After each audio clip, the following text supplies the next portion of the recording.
Your question is the price of washing machine inclusive of sale tax is rupees 13530. If the sale tax is 10%, find the basic cost price. तो देखो इसने क्या बोला है कि आपने क्या किया, एक वॉशिंग मशीन लिया और उसके अंदर आपका टैक्स को इंक्लूड किया, है ना।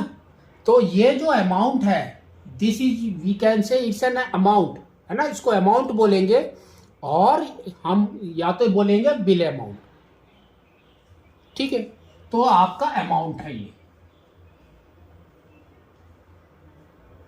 तो अमाउंट इज इक्वल टू ₹13530, है ना। ये इतना रुपीस हो गया। अब नेक्स्ट इसने क्या बोला है, सेल टैक्स। तो बिल के ऊपर उसने जो टैक्स लगाया था, जब लिखते समय जो टैक्स लगाया था वो कितना था, 10%। तो यहां पर हम लिख सकते हैं sale tax, that is 10%। Sale tax percentage is 10%,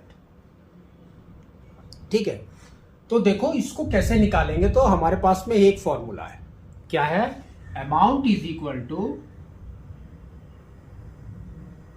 cost price यानी कि initial price, cost price,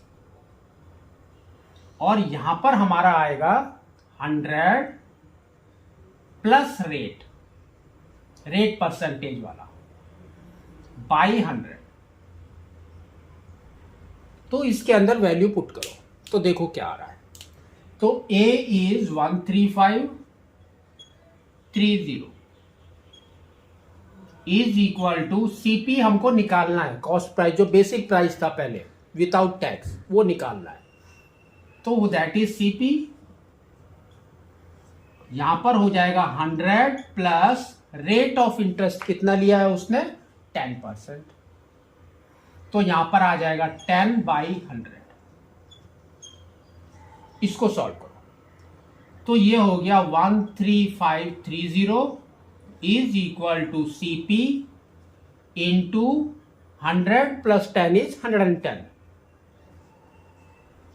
by 100। तो 0 कट कर दिया। तो अब आपका CP कितना हो गया, तो देखो CP is equal to cross multiply करना है। तो CP यहां रहेगा, ये 10 को इसके साथ मल्टीप्लाई करो, 11 विल कम डाउन। तो ये हो जाएगा आपका 13530 इंटू 10/11। अब 11 से इसको रिड्यूस कर दो तो देखो कितना आ रहा है, 1 टाइम्स। तो ये हो गया आपका 13 है, दैट मीन्स 1, फिर कितना बचा 2, 25, दैट मीन्स 2 टाइम्स इज 22। फिर बचा आपका 3, 33, दैट मीन्स 3 टाइम्स। फिर यहां पर एक 0 है, यहां पर भी एक 0 है,